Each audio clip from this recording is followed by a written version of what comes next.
Fart.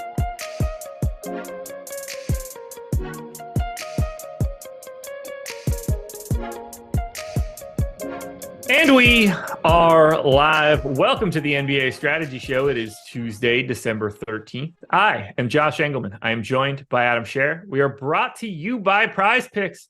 We actually have a fairly manageable Tuesday slate for today. 5-gamer. We're starting to get into the wheelhouse of good stuff, so I assume the NBA will ruin it next week if they can. But anyway, we're going to talk about 5 games today. So before we get started, please hit that like button, subscribe to the channel, hit the notification bell so you know when everything goes live. Adam, how's it going? How was your Monday slate? Really dumb. I mean, so fortunately I didn't play the NFL Showdown slate, so avoided that one. But NBA also just really dumb. Like, obviously played a ton of the Atlanta-Memphis game, which was just such a massive blowout that you mostly would have been better off just pretending it didn't exist outside of like one or two guys. Yeah, just really, really dumb slate.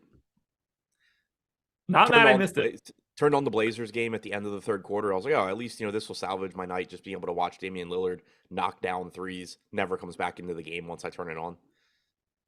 I don't know if you saw, he had 11 threes in 3 quarters. I saw that he had a pretty big day, but I didn't know like the order of operations for what he did. He had was 11 not something that I three-pointers knew in 3 quarters, but then they were just up by like 25. That's a shame. Yeah. Because you always wonder, like, what could it be? Right. How many more could he hit? The broadcasters were even speculating, like, at the start of the fourth, it was like a 20-point game. And one of them was like, if it stays 20 points, do you think Chauncey Billups brings him back out? With it being a home game, he's a player's coach. And another broadcaster was like, I think he will. but then it like ballooned to 25, 26, and then they show Dame on the sideline with like a compress on his hamstring or his quad, and it's like, all right, he's done. Could you imagine if he went out there and dropped like 15 threes, 16 Right. threes, something like had to nuke the fourth quarter? Well, and they were comparing it to the Clay game too. They were like, to be fair, Clay broke the record in like a 25-point game where Kerr just let him keep shooting. So Yeah. it's, all fair if they want to bring Dame back out here. Yeah. I mean, look, uh, I know that you and I are on the same page where, like, if the other team doesn't like it, screw it. Like, from an injury perspective, I understand why you take somebody off in blowouts. That's fine.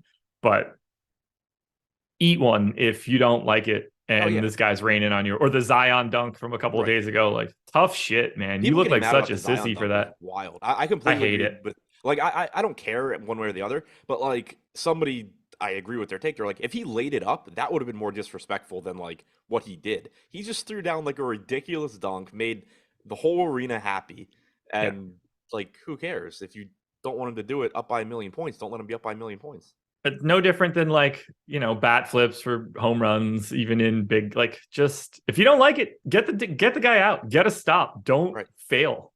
I that stuff drives me insane. You should be mad at yourself. Anyway, glad he hammered that because that was sick. Let's just get into it. 5 games. You kind of got to talk about it in depth because bench pieces are going to matter. The value that exists right now is really gross, if at all. But there are 2 really good pieces that are out there today that I'm excited to talk about. But we're going to kick it off. The Sacramento Kings are 5.5-point dogs in Philadelphia, 228 total. And for Sacramento, there's not a lot we can do right now, but in the grand scheme of things, we can talk about it pretty extensively.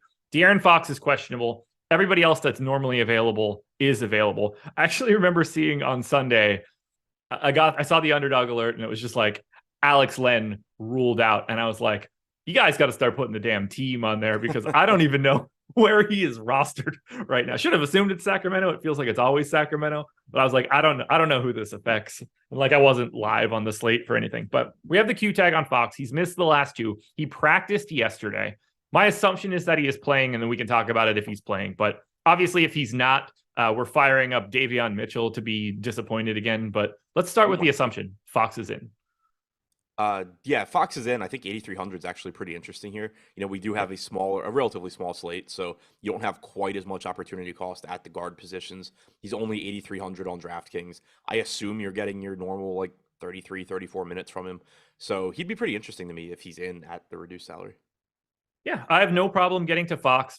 I think, and the ownership bears this out, I think the most interesting play here comes on the FanDuel side. Sabonis is 8,800 power forward center. To me, that's just an absolute no-brainer of a play, like, of wanting to get to him. He's 30% owned.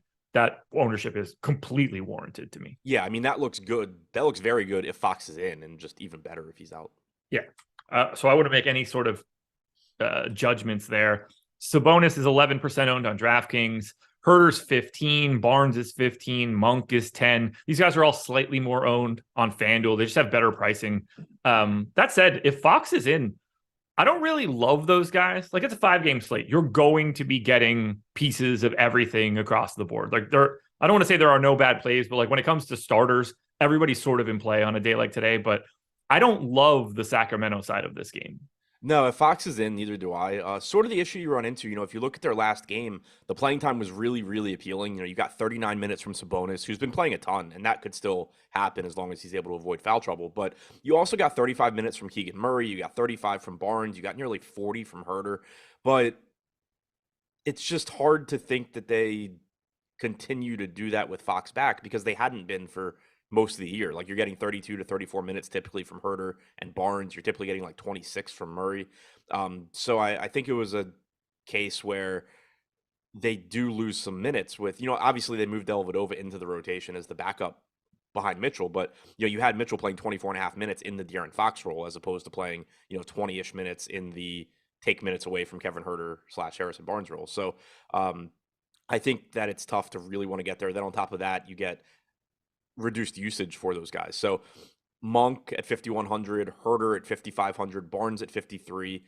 I think, like, I understand why they're getting ownership on a 5-gamer, like you said. If you project them if you project Barnes and Herder for 32 minutes, around there. You project Monk for 22 to 24. They're all going to look fine, and they probably should show up like 10 to 15%, but they all would certainly look better if Fox is out. Yeah, I just without Fox, Fox is the only way that I find anything to be like mildly interesting for the other Kings guys. We're going straight to Davion Mitchell at 4,300, right? Probably. I mean, I haven't been. You know, well, like let's just say it from like an ownership perspective, he's going to be quite highly owned. Oh yeah. And with it being a 5-gamer, like sure, like I think he'll be a good value. It's just so happened that on the first 2 games where Fox was out, I've managed to find ways around him, and it's worked out really well. But he's a 0.65, 0.7 point per minute guy. He should play 30 to 32 minutes. He's going to project as a good enough value. It's just a matter of where exactly does the ownership get to, and what do the alternatives end up being. There are a lot of pay up options today and not a lot of pay downs. I think he's going to end up pretty jacked to the gills if that happens. I have a question for you, and it came up during the process show, and it's totally random for this. I got asked the question, like, how much of this is basically like how much of this is data? Like if everybody was nameless, like if every sort of player was blinded, like what would it change for you? And I was like, for me, it wouldn't change a thing. So I don't want to watch the National Blind Association. You know what I mean, right? Like we don't know who anybody is. Like we have the stats, we have all of the data. We know which each person is, but we don't have their names any longer.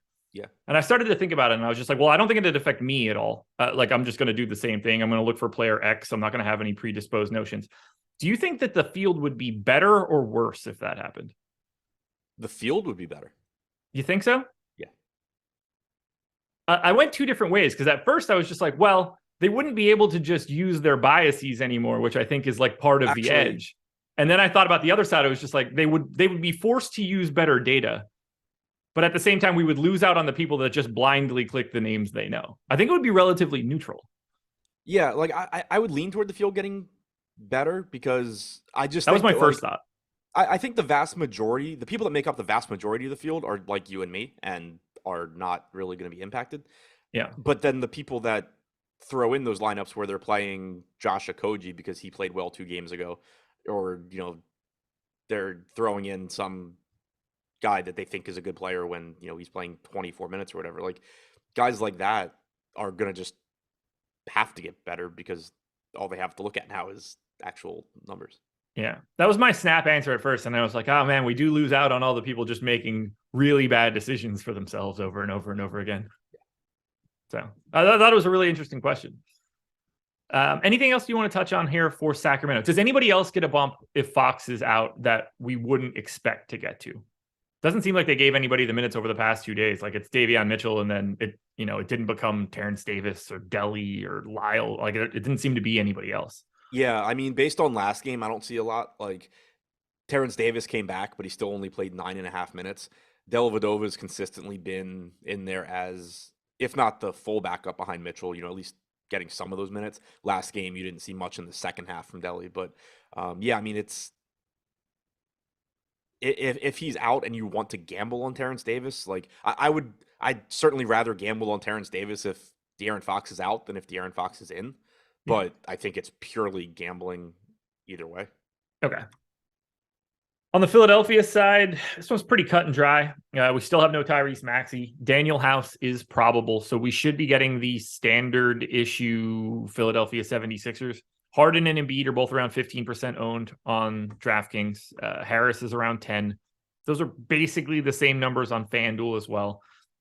I like Embiid at 11.7. There's just a lot of pay up options on DraftKings in that same range that it becomes pretty difficult to justify even on a 5-gamer. No, even in a matchup against Sacramento. I think Harden's basically appropriately priced. I think Harris is basically appropriately priced. Melton looks fine. I don't have anything that I crazily want to get to here. You said you like Embiid, so you're not worried about Neemias Queta being called up from the G League to slow him down? I wouldn't even talk about it. As we didn't for Sacramento. Yeah, I know. He's the 3rd string center. I don't even care if he's the 2nd string center. Well, yeah, I mean, outside of the fact that he's not doing shit to slow down Joel Embiid. No. He also is up because Alex Len is out, and they could bring him up. Like, if you're good enough to slow down Joel Embiid, you're in the NBA already. Right, yeah. Yeah, I can pretty confidently guarantee there was no thought process of let's get this dude to Philly to slow down Joel Embiid. Anyway, yeah, Embiid's gonna look great here. He's still really good even with Harden. He sees a slight decrease in his production, but it's still like greater than 1.6 DraftKings points per minute, and that's obviously great. A lot's going to come down to how much value opens up, though. Like you said, right now we kind of don't have a lot of value on this slate, so that's going to matter. But if you can get there, I still think 11.7 is reasonable. 9,700 for Harden certainly reasonable as well. He's playing a ton. Played 38 minutes last game. Played like I don't remember 42 or something in regulation 2 games ago. Yeah.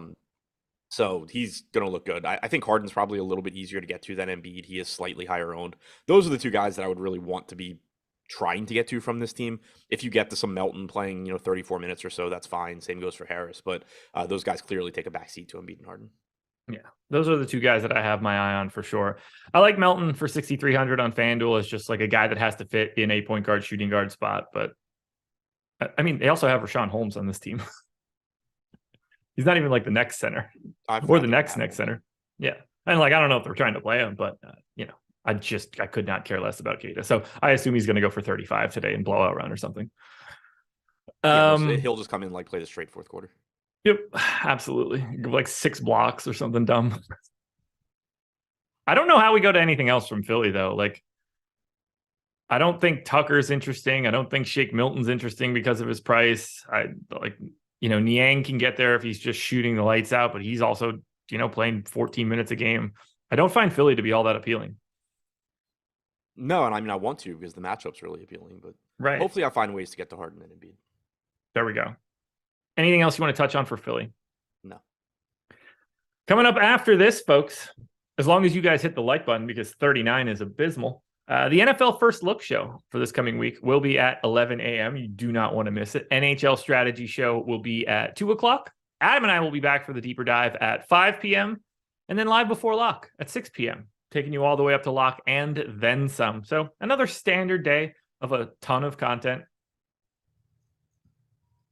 I assume I'm Batman in this scenario, so that works for me. Otherwise, that is our schedule for today. Don't be afraid to hit that like button, and don't be afraid to sign up using the link in the description so that you can get 3 days free of our NBA Plus Stokastic package. If you've never signed up yet before, that's the thing you should do. 3 days. Get your foot in the door. Come check us out. LeBron and Delonte West. Is that the direction you want to go right now? Are you LeBron here? Obviously. That works for me. Would you rather be Ruby Gibson or Delonte West? Well, in this case, now I see where you're. I'll happily be Delonte West. I'll happily be Delonte West. I walked into that one. I have nothing else to add here. I'm going to be as nice as I possibly can. Y'all can fill in the blanks if needed, but thank you for just handling this one for me. I'm just going to hope that like Mark Cuban tries to save me when I'm underneath the bridge or something. Yeah. You get arrested in my hometown riding around on a motorcycle with shotguns. Why? Delonte West. Crazy person. But I can't even say it on the stream. You guys know the deal. Adam did this to himself. Yep. Fantastic. You not knowing it at first was the best part of it all. There's a lot going on with Delonte West. It just wasn't the first thing I thought of. I bet it's the first thing that LeBron thinks of. Yeah. But it's the first thing Gloria James thinks of too. The Golden State Warriors are 4.5-point dogs in Milwaukee, 227.5 total. For Golden State, I bet Jordan was just super nervous there. Like, Josh is about to get fired. Anyway, for the Warriors, we have no Andrew Wiggins, which we haven't had for a couple games. It's been weird from a rotational standpoint because they had the Wednesday where like basically no one played, and then Clay didn't play on Saturday. So it has been weird over the past couple of days, but no Wiggins. Draymond's in. No Iguodala, not that it matters. Who is your favorite Warrior for today? Because as of right now, Jordan Poole is the guy pulling the most ownership. 24% owned on DraftKings at 6,400. 38% owned on FanDuel at 6,400. Probably Poole. I don't love when he plays the bulk of his minutes with Steph Curry, but you are going to get increased playing time from him and a falling price tag. Like I think he was like 7K last game. So getting him back down to 6,400 is nice. He's played 354 minutes with Curry on the floor this year, only 0.89 DraftKings points per minute. So I do think it's a case where maybe he's coming in a little bit over-owned, but I would still say that he's probably the first Golden State guy that I get to. Yeah. Played 32 and a half minutes again last game, but like there's room for him to play more. They closed the first half last game with Anthony Lamb in place of Poole. Like clearly that's not a long-term thing that's going to happen. So No. you like in a lot of games, you're just going to get 34, 35 minutes from Poole. So I think he's underpriced. I do also think he's probably going a bit over-owned. It's reflected in the boom bust tool as well. 15% chance of being optimal is good. 25% ownership is a little high. Yeah, I think we're on the same page there. Clearly a great play, but maybe tuned up a little bit too much here. Yeah, like even just looking at this team, I think I probably get to Poole first, but I think that relative to Draymond Green and Klay Thompson, they are at more favorable ownership numbers. Yeah, I mean, I think I can make a case that I like Klay more than Poole in this spot just because of what Poole has to do. But like, I have no problem. The extra eligibility is what really helps him out there. What about Steph? 10-8 on DK, not really pulling any ownership. I'm not surprised. 9,900 on FanDuel, 20% owned.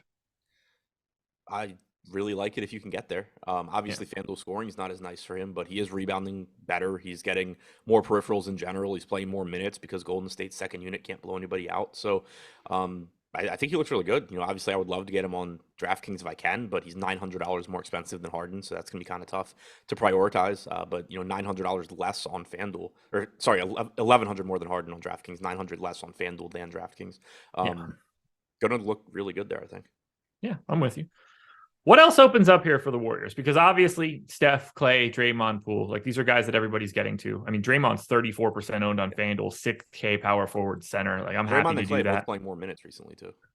Very much so. Yeah, I've got Klay in for 35 here. I got Draymond in for 33, and I think there is upside to go to 34 or 35 or like 36 on both of those guys. So, and it's a game against Milwaukee. Like this is the type of game that your starters will play true starter run because generally speaking, they're just going to be more competitive.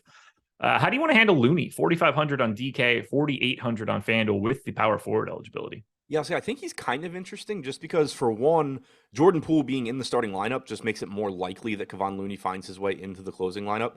Last game, again, we actually didn't have Poole out there. It was at the end of the game, it was DiVincenzo, and then Poole came in for garbage time, which is just bizarre. But it does make it easier for Looney to be out there. And then also this is a matchup where you would expect maybe to want the extra rim protection. Having a front court that has Draymond and Looney could certainly be beneficial. So I think it's likely you get 26 plus minutes from him. He's not a great point per minute guy, but 4,500 is pretty cheap. And like you said, not a ton of value on the slate right now.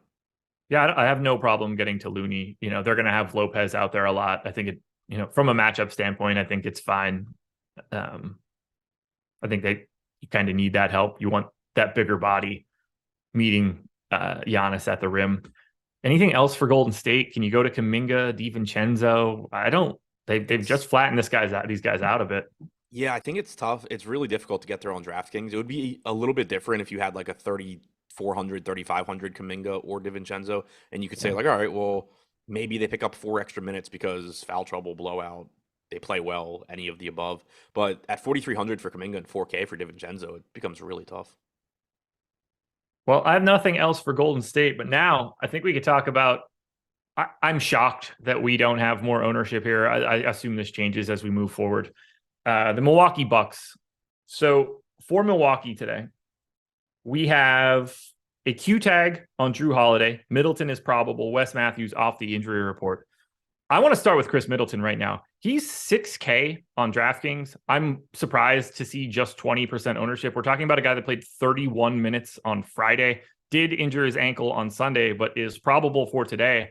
I'm projecting Chris Middleton for 32 minutes. It just seems like Chris Middleton is, and like this is not a Milwaukee team that normally plays everybody 36 minutes. He's back. Yeah, and 32 is still, I think, leaving some on the table potentially because the true Chris Middleton rotation is, in competitive games, 34, 35 minutes usually. So giving him 32 does still give you some margin for error there where they don't fully unleash him. But yeah, I think projecting around 32 minutes makes a lot of sense. 6K is a really, really good price tag. I'm with you. I think guy probably get to more than 20%, especially with the way things look right now. This would be different if this like devolves into a slate like yesterday where we get 2 or 3 teams just resting every starter and Yeah. all your lineups turn into 3K guys plus Giannis or Curry or whoever. But the way things look right now, Middleton looks fantastic. Yeah, we're on the same page here. I think he was my number 2 contender. Like he's 6,900 on FanDuel, but as shooting guard, small forward, so a little bit more expensive, but even still, 11% owned. Like I'm just gonna get, like he's gonna be an 8K whatever player, like he normally is, sooner rather than later. Get it now while you can. Yep. I pray that he's 11% owned today. He'll be one of my most exposed players, and I assume he'll play 26 minutes and screw me, but I'll be right, which is all that I really care about. Happy to get to Drew still at 8K if he's available to play. Drew's going to end up ruled out, and that's going to like end up creating this Chris Middleton value, and that's what's going to piss me off. Drew still looks good. Giannis is 11% owned on DraftKings, 11.9, 22% owned on FanDuel, 11.6. I like getting to Giannis here quite a bit. I think he's my preferred in general pay up option, just because of the pace up spot against Golden State. I like this matchup too. Yeah, I think for me it's really close between him and Embiid on DraftKings as far as the pay up guys go. Giannis does have the more favorable positional eligibility. I do like the playing time more for Embiid, but this is a game where you certainly could get actual real playing time from Giannis. Where if you're going to get a 37, 38-minute game from Giannis, it's a spot like this. And obviously, he is a little bit better point per minute guy than Embiid, as good as Embiid is. So I think they're really close. Certainly happy to get to either one. Middleton's the one that stands out. I like Drew Holiday, though, at 3% ownership, 4% ownership at 8K. Yeah. He just seems like he's kind of been going overlooked. In competitive games, he's typically playing 34, 35 minutes. Wouldn't be surprising if he picked up a couple extra minutes here. He's, even with Chris Middleton, going back to the start of last year, with Middleton and Giannis active, Holiday's still like just north of a 1.1 fantasy point per minute guy. Yeah. I think he should be getting more ownership here. He showed up in like 20% of my sim on DraftKings, and we got him at 4. Like I'm smashing the 3 main dudes from Milwaukee. I will say easily. I think that ownership comes up because we have him with a 13% chance of being optimal. And I've said this before. Okay. I typically look at situations like that and assume one of those numbers is changing because we're just at a point where the field is sharp. And you see it in baseball, and baseball is a lot more volatile and stuff, and people are not going to be as concentrated on the good plays as they are basketball. But you're just not going to sneak through unless it's like a late swap situation or something. You're just not going to sneak through like, oh, this guy should be 15% owned and he's 3. It's either going to be he should be 6% owned and he's 3, or he is going to be 10 to 15. But one way or the other, I like Drew. You and me both. And I think you left a pay up option out on DraftKings, but we'll get to him in a little bit. I got somebody that you're going to like. Saying out of who we had talked about. Oh, perfect. Because there is one more that I think looks crazy compared to the ownership. Pat Connaughton, 17% owned on DraftKings. Similar story on FanDuel. We're also getting Grayson Allen at 17% on FanDuel. This is just a testament of where the value is right now, because I don't think that 17% ownership on Pat Connaughton today is like a great look. It's just sort of what exists.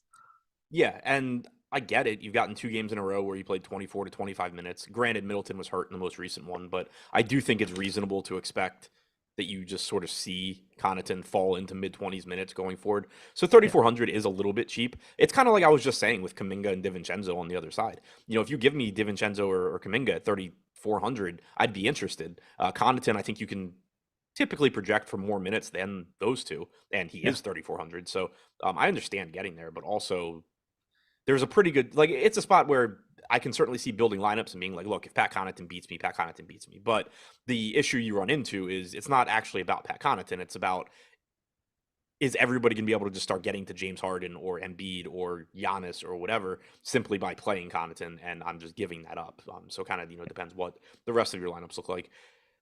Portis and Lopez, I think both reasonable. I'd rather get to Lopez probably. The minutes have been more secure, but both good enough point per minute guys in a pace up spot. We did get 28 minutes from Portis last game. Again, that certainly could be in part because of Middleton, though.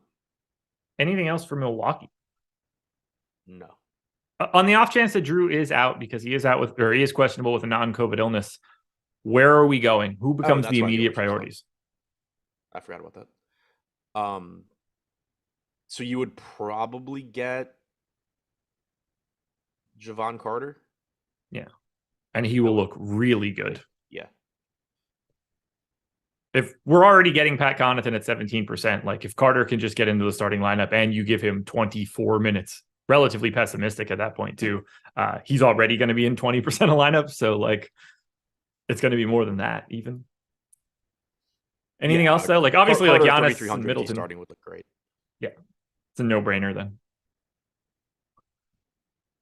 Would you prefer Javon Carter to Davion Mitchell if both of those guys ended up out? Yes. Okay, so would I. Would you like to talk about PrizePicks, the presenting sponsor of this show? Sure. Absolutely. That's the right answer. That's what I was looking for. PrizePicks. I know there was a part of you that was like, please don't say no. There was. I mean, look, you just said that you were LeBron James and I'm Delonte West without understanding the joke. So there was a decent chance that you got that one wrong too. PrizePicks is the sponsor. Click the link in the description of this video. Head on over to PrizePicks, make a deposit, and they'll match it up to $100. So if you've only got like 50, then they'll match it with 50. But if you can get in 100, they'll match it with 100. You're picking player props here. You're taking over-unders, put them together on a parlay card. If you put 5 together on one and they all win, you can net up to 10 extra entry fee. That would be my recommendation for you. You can do it across sports, NBA, NFL, soccer. We got some soccer today. Should be fun to watch. College basketball, NHL. I'm seeing Eurobasket, tennis, MMA. You can get into anything you want at PrizePicks. We are going to talk a little bit about some of the points props that exist for today. A lot of stars that we've already talked about. We're going to get into them right now. Joel Embiid over under 30.5 real points. Way over. Yeah, I have him at 33.5. I would be trying to grab that one pretty quickly. We have him at 34.5. There we go. Just get it quick. James Harden, 20.5. I will also take that over. Yeah, over for me as well. I think I might know where I'm using my free bet today. There we go. On the Golden State end, how do you feel about Steph Curry over under 27.5? Over. I got it at 28, so probably not one that I want to go crazy for. We have it at 29.6 in 35 minutes. Okay. And then Giannis Antetokounmpo over under 30.5. Over. Yeah, I got it at 34. Just give me Giannis. That's 4 good players that we just took the over on. Oh, who's going to be the bust? Yeah, I know. Somebody is. That's for sure. Could hear Chad already.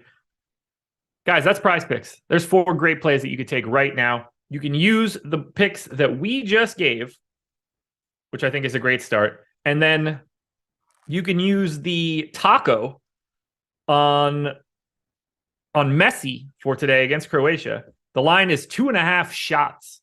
It was supposed to be 4. They knocked it down to 2.5. So take the over on Messi shots for today. And that can be your 5th if you're looking for it. So go check that out, guys. Phoenix Suns, 6-point favorites in Houston, 225 total. No Devin Booker in this one. No Cam Johnson, no Dwayne Johnson. I mean, no Dwayne Washington. Dwayne Johnson's the Rock. And no Jay Crowder. So we got to talk. I mean, there's so much ownership coming in here now. 3 dudes on Phoenix are 40% owned. I mean, we need to have like a very big conversation on some of this stuff. But we're going to start with Chris Paul, who is probably the easiest and most obvious play today. 6,200, just point guard eligible on DraftKings, 47% owned, and fully warranted, in my opinion. Yeah, agreed. You're getting him without Booker, and that's just a pretty easy play. In their last game against Phoenix or against New Orleans, 34 minutes from Paul, 2 minutes came in overtime. So you got 32 in regulation, but physically played 34. I'd expect him to play a lot here as well. Yeah. Without Booker on the floor this year, 385 minutes for Paul, only 1.06 DraftKings points per minute, but would expect that number to come up a bit. I want to see what he's done in full games since last year. It goes up if you use last year. Yeah, that's also Houston's defense, pretty bad. Revenge narrative. Like you're checking off a couple of those boxes that we don't care about for Paul as well. 9 full games since last year without Booker, 1.11 DraftKings points per minute, 20.6% usage rate, 46% assist percentage, 32.5 minutes per game. So I do think this is a situation where his rates probably don't go up as much as people would assume, but he's 6,200 in a really good spot. He would be a good play with Booker, and he's certainly a better play without him. Yeah, even at 7,200 on FanDuel, I'm still happy to get to Chris Paul. DeAndre Ayton pulling comparable ownership, 40% on the DK side, 26 on FanDuel. No, sorry, 12 on FanDuel because he's 8,600. That price tag is pretty difficult for Ayton, like still fine, but heavy. I'm assuming you have no issue getting to DeAndre Ayton on DraftKings either. Yeah, no issue at all. Cheap price tag there. It's another spot where if Booker were in, I would like him. And with Booker out, I think he does look better. 6 games since the start of last year without Booker and with Paul for Ayton. 1.22 DraftKings points per minute, 24.2% usage rate, 33.5 minutes per game.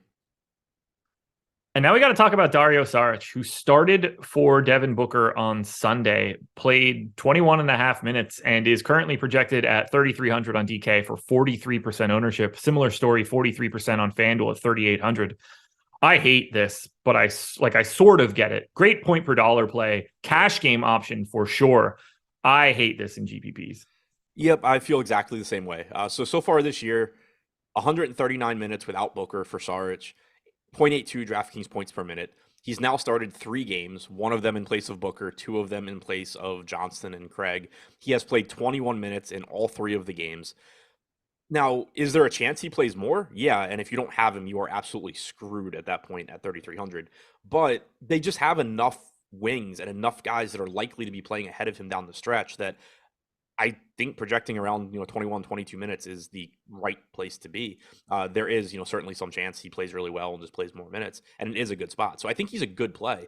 And right now we don't have a lot of good value. So I get it. If you're going to give 17, 18% connaughtership to $3,400 Connaughton off the bench, you should be giving quite a bit to Dario Saric, assuming he's in the starting lineup.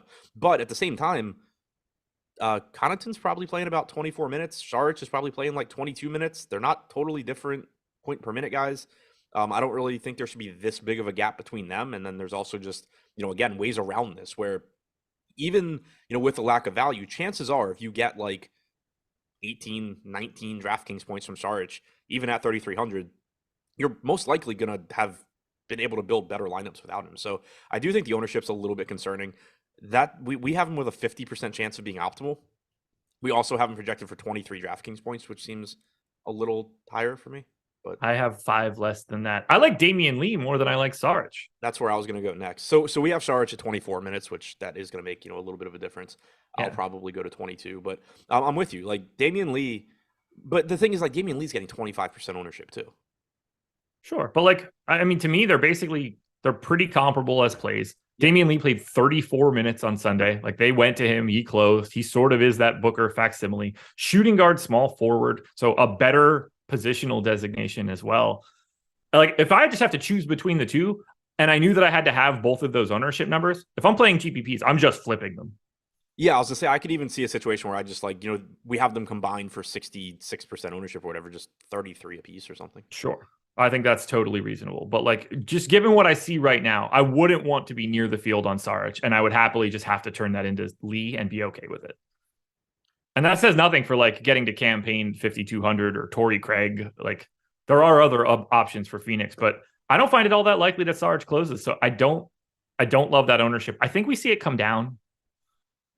Maybe. It does strike me as the kind of cheap play that just carries ownership because people are like, good point per dollar. And they kind of don't account for the fact that, there is a right tail because, again, if he just played 28 minutes, he's going to smash. But and he can, but it's not. I don't view this as a 50-50. Saric could close or somebody else could close. There's probably a 25% chance 20% chance he closes. That might be high. They just have so many other options. Right. I think the only way he's closing is if he's already gotten there in 22 minutes. Yeah. If he's just playing out of his mind, which obviously he can against the Rockets, but. Yeah, it's just to me, there's a better chance that you have Damian Lee in the lineup. There's a better chance that you get the 2-guard lineup with Cameron Payne, especially against a Kevin Porter and Jalen Green. I think there's a decent chance you get that boy Josh Okogie in there that everybody seems to love.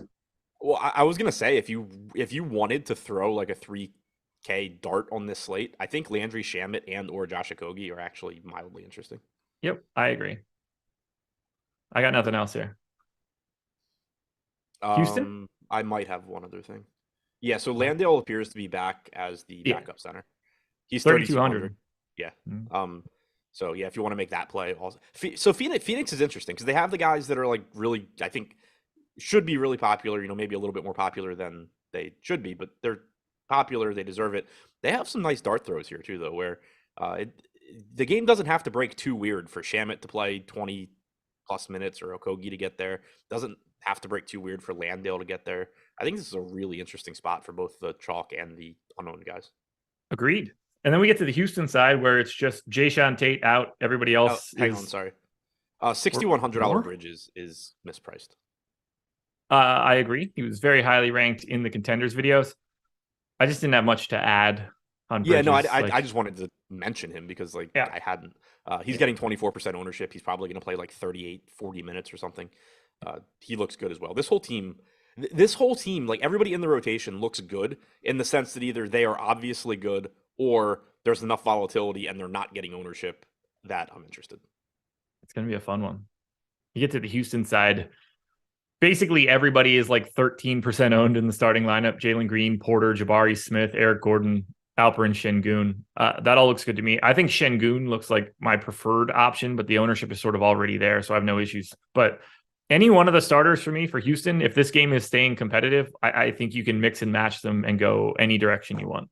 Yeah, completely agree. It strikes me as a team where I'm just going to get to them across the board. I wouldn't say that one stands out. Şengün probably is my favorite as well at just 5,800, but they all just look like good options. They look similar to each other.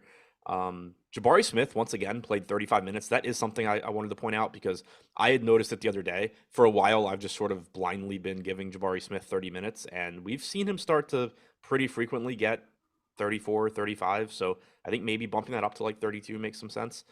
He is playing better as well. It seems like maybe he's finally like acclimated to the NBA and might play like a competent player. Is there anybody else you want to get to here? Like I'm getting to some Tari Eason on FanDuel at 4,300 because of the way that this slate looks right now. I don't think that he's like any sort of exceptional play or anything, just a way to get some value. But I think it's kind of like starters, and that's kind of it. I think it's starters and that's it. I would say that Tari Eason and KJ Martin are kind of the like Landry Shamet and Josh Okogie equivalents. Not in that they're the same players. Like Tari Eason obviously is a much better point per minute guy than either of them, but they are not getting ownership and they're cheap, and it doesn't take that much going wrong for Houston for them to look good. Tari Eason is likely to be hurt by Jabari Smith playing more. You only saw 13 minutes last game, but if Jabari Smith were to get in foul trouble or whatever, and Tari Eason does walk into 20, 22 minutes, he's going to be a good option here. And then with KJ Martin, you get the situation where if literally anybody gets hurt or gets in foul trouble, KJ Martin picks up minutes because he's just that guy for this team. So both of them at low ownership with no value. And that's an important caveat too. If we get other value opening up, then just kind of, you can, even more so than you should anyway, forget about the Tari Eason, Josh Okogie, Landry Shamet, KJ Martin type guys. But right now where you don't have value and where you do have value, it's people jamming in Dario Saric and Pat Connaughton for 22 minutes. Gambling on some of these guys is pretty interesting. Anything else for Houston? Nope. The New Orleans Pelicans are 2.5-point favorites in Utah, 233 total. For the Pels, still no Brandon Ingram, but Herb Jones is back. We've got 25% ownership coming to CJ McCollum on DraftKings, 20 to Joe Bow. We could have that conversation in a second. I think the CJ ownership looks fine. He has been absolutely terrible. I went on a pretty long rant about him on the process today, but at 6,900, I also do think that he's the best Pelican you can get to today. Yeah, I mean, it's a really cheap price tag. It's kind of to the point where he's priced for what he has done and not what he's relatively likely to do going forward. 7 games this year without Ingram and with Zion, 0.94 DraftKings points per minute, 23.7% usage rate, 21.8% assist percentage. But he's cheap and he's still likely to play 34, 35 minutes. Yeah. Let's talk about the Joe Val ownership. 5,600 on DraftKings, 5,700 on FanDuel, 20 to 25% owned. I don't love that at all, but it is, it's scary. Yeah, it is just because of the playing time, but that's also a really appealing price tag. I don't want to read too much into the last game because he was in pretty heavy Yeah. foul trouble. We did not see Larry Nance getting minutes alongside him, though. That is something that we had seen in recent games, and that is a concern because the best case for Jovel from a fantasy standpoint is that the Pels continue to play Larry Nance next to him, but they didn't at all last game. Now you have Herb Jones probable, so it's even less likely that they do. I will most likely project 24 minutes for Jovel, 24 for Nance. At 5,600, that's still going to get Jovel into some lineups because he's just that good of a point per minute guy. But, it always is scary taking that kind of volatility at relatively high ownership. In the 9 games he's played this year without Ingram and with Zion, actually, I'll do it with McCollum also. So the 7 games he's played with McCollum and Zion without Ingram, 1.18 DraftKings points per minute, 22.7 minutes per game. I mean, based on the way that I ran my sim, I might be a little heavy on. I went 26 minutes to Nance, which might be a little too high here. I mean, so 7 in those same 7 games, Nance. Actually, let me make sure they're the same 7. 4,400 power forward center. Yeah, Nance's average 26.3, Jovel's average 22.7. 4,400 power forward center, 12% owned. Like, I mean, I want Nance really before good. I want Jovel just in this game. So the interesting too, like we talk about, Jovel is a good point per minute guy, but the minutes are questionable. In those games, like I said, Jovel 1.18 DraftKings points per minute. That's really good. Larry Nance 1.13. Yeah, like to me, you're getting a sizable savings and additional positional flexibility for a guy that is more likely to play more minutes today. I would say, at the very least, equally likely. Yeah, I think that at current ownership levels, Nance is a better play, all things considered. Ownership, salary, positional eligibility. I think if you flipped the ownership, I would probably say Jovel was the better play. But yeah. But even then, like, it would be Jovel's the better play at ownership. But like, I don't. Nance just looks like a really good value. I agree with you. And you could get them playing alongside each other here. Like you do have a bigger Utah front court. Absolutely. No reason that can't happen today. What do you want to do with the rest of this Pelicans team? How do you think Herb Jones affects things? I assume that dials back Dyson Daniels. I don't know if I really want to be getting to the bench guys that aren't Larry Nance. Yeah, so Jones should start in place of Daniels, right? You would think. Yeah. Assuming he can start. What? Like assuming he's starting. Right. Yeah, I was saying just it should be him over Murphy. I would imagine, yeah. Daniel should be out before Murphy, yeah. Agreed. Yeah, so I mean, 4,900 Jones, 5,500 Murphy if they're starting. They both look okay, just in the sense that they're relatively inexpensive. They should play good minutes, and it's a short slate, but I don't think either one stands out. I do like getting to Zion at 9,500. 14% ownership coming into him. He is clearly really good in a good spot. In the 7 games he's played, those same 7 games with everybody in except for Ingram, 1.42 DraftKings points per minute, 35.5 minutes per game in those games. I like Zion. Hell of a take there. Yeah. Are you going to project Jovel and Nance for any minutes alongside each other? I did 2. I was going to say, because if you even turn it into like 26-26, I'm just going to end up getting tons of both of them. Yeah, I did 2. Weird that they didn't play alongside each other at all on Sunday. I don't know. It concerns me there because the reason I'm concerned about it is there have been plenty of opportunities this year where they could do it if they wanted to, and they don't want to. But then they did finally start doing it, and then they stopped last game, and now you're getting Herb Jones back. So, like, I'm not confident that it happens. Yeah, so neither am I. Like, they've only done it, I think, 5 times this year. 3 out of the last 4 were times that it happened. And obviously, like, one of them was pretty heavily. Yeah. But it not happening with Herb Jones back, I think, is scary. And that's why I only went to 2 and not anything more than that. Because I don't think it would be, I don't think I would feel right if I went 24-24 yet. I need to see it one more time before I walk that back again. You know what I mean? Yeah. So I'm willing to continue to give it that slight chance, especially here against Utah, given the way that they're set up too with their front court. Yeah. And I also don't mind, like, it's at least 2 players where I don't mind. You can get the minutes wrong in the sense that, like, they do only combine for 48, and you're not drawing dead because they're both such good point per minute guys. Like, if you happen to over project Jovel by 2 or 3 minutes, there's a pretty good chance that he still just gets you there anyway. Yeah, they're both real NBA players with no doubt about their spots in the rotation. Like, there's no worries about them in like the general sense. So that helps. On the Utah end, Conley in, Clarkson in, Markkanen in. Highest owned guy is Conley at 12% on DK. I don't know how much I love that, but he's 5,400, so I get it. I don't see any main priorities from Utah. I just kind of want to get pieces of everything. Clarkson, Markkanen, Olynyk, Beasley, Conley, Vanderbilt to a degree. Like Kessler, I guess, at 4,400. I don't see anybody that immediately just stands out, though, other than I think Kelly Olynyk is my preferred Utah guy. Yeah, I'm with you as far as nobody really standing out. I do like that we're getting the falling price tag on Markkanen at 7,900. He's somebody that I've been trying to play, and he just keeps not playing, but not on the injury report now.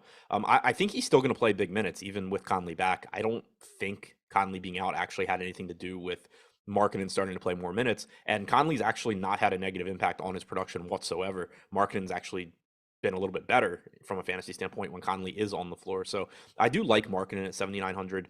Conley at 5,400, I get it. He's pretty cheap. I don't know, how many minutes do you think he's going to play? I gave Conley 28. I'll say that's where I normally go. Played 25 off the bench last game. I assume he starts today and plays like 28, but I don't know. We'll see. If he comes off the bench, I'll knock it back down to like 25. But assuming that he starts, I think he makes sense. But yeah, Olynyk at 5,900, Markkanen at 7,900, both look good to me as well. Yeah, they're my two preferred. Assuming Walker Kessler starts?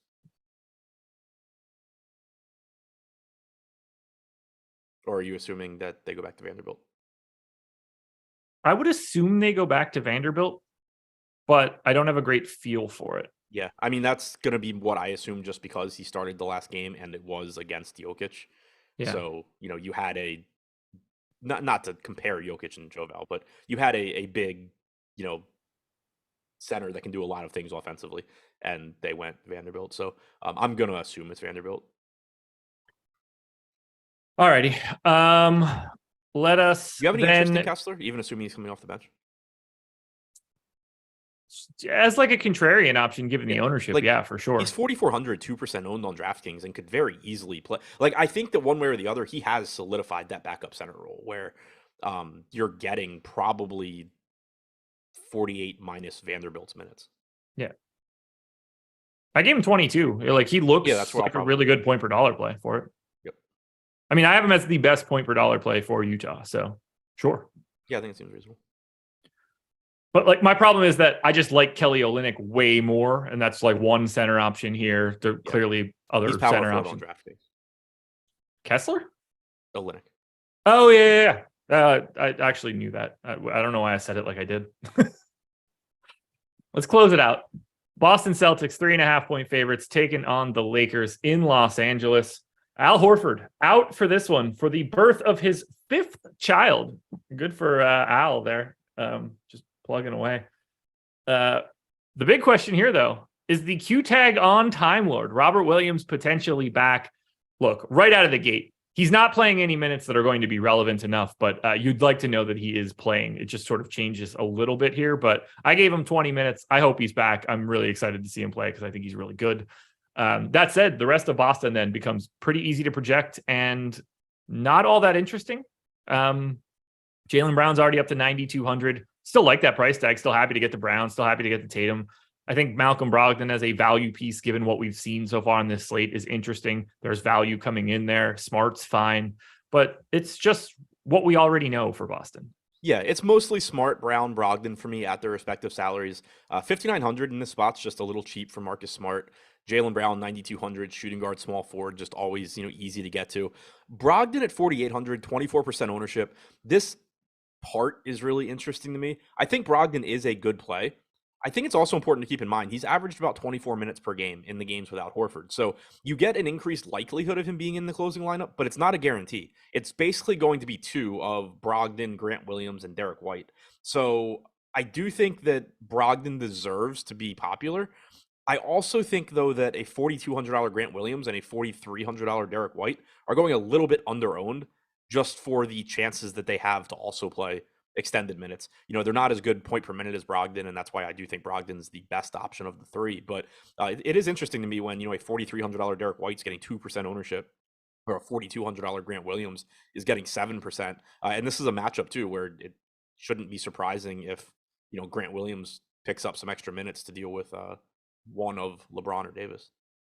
And just to put it out there, he has played back-to-backs this season, but Boston is on a back-to-back. Don't be surprised to not see Brogdon play or have a reduced role. Played 31 minutes yesterday. Something to keep in mind. Don't know if it's going to happen. I have him in because he has played back-to-backs this year, but he didn't play the most recent one. So yeah, definitely something to keep an eye on. It would make Derek White look a lot better at 4,300. Yeah, we won't get their injury report till 3:00 today, so keep your eyes peeled for that. Robert Williams, can't play him at 4,600, right? I wouldn't think so. How many minutes would you need?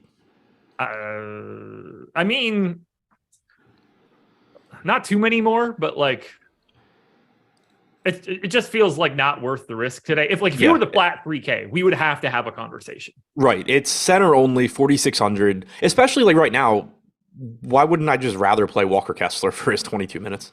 Yeah, which could potentially be more. Like there is no minutes upside to Robert Williams. That is just not happening. They don't give a single shit about him being healthy in December. They need him to be healthy in April or none of it matters. God, I'm excited to see him play. I love it. This team's so good. I know. I hope they're healthy when they get to the playoffs because I want to see what it looks like for real. I want them to be healthy. I want Milwaukee to be healthy. Yep. I want to see what that looks like. I want the Wizards to be healthy.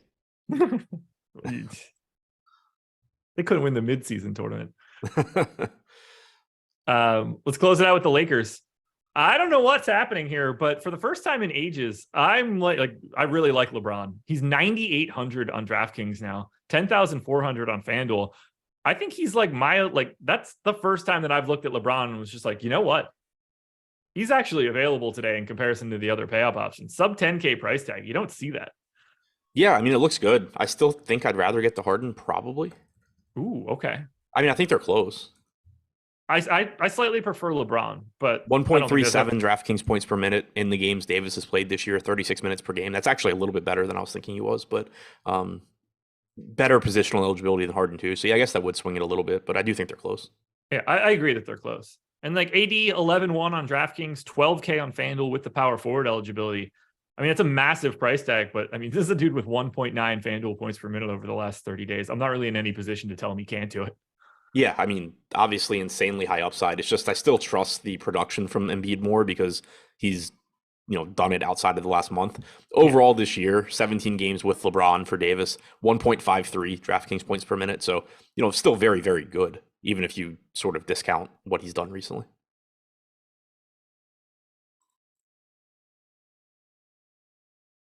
Now, that said, I don't have much interest in Reeves or Walker or Schroeder or Westbrook or Beverly. Yeah, nothing really outside of them just randomly being cheap and falling in the lineups. Schroeder at 4,100, Beverly at 3,600. Like, the fact that there's no value today makes them a little bit more interesting. Patrick Beverly played 24 and a half minutes last game. You got 28 the game before that. He sucks from a fantasy standpoint, but it just kind of comes down to do I want to play 4% owned Beverly or 18% owned Connaughton? I could certainly see landing on Beverly in some lineups, but you're not looking at it and saying, oh, that's a great play. Or, if Beverly happens to play well, it's certainly not going to be the spot where I'm on Twitter being like, oh my God, people didn't play Patrick Beverly today. It's just a random spot. $4,500 Lonnie Walker with shooting guard small forward at 6% owned. That's under owned in comparison to all the other guys in that range that are scooping up a bunch of ownership given that. But it's not, we don't just immediately scream oh, got to get to Lonnie Walker today. Right. I don't see it like that, but that is just interesting in comparison to everybody else. Fun slate, I guess. There's a lot of stuff still up in the air, interesting value, but right now looking more balanced than anything else. Anything else you want to add before we get out of here? I'll be back later with tournament plays videos and injury report, whatever that other video is I do. All righty. Well, thank you guys for joining us on this one. Thank you to PrizePicks for being the sponsor. Go check them out. You get up to a $1,000 risk-free bet and 2 free months of Stokastic Plus Platinum. Adam and I will be back for the deeper dive later today. So we'll talk to you later, everybody. Good luck tonight. Peace.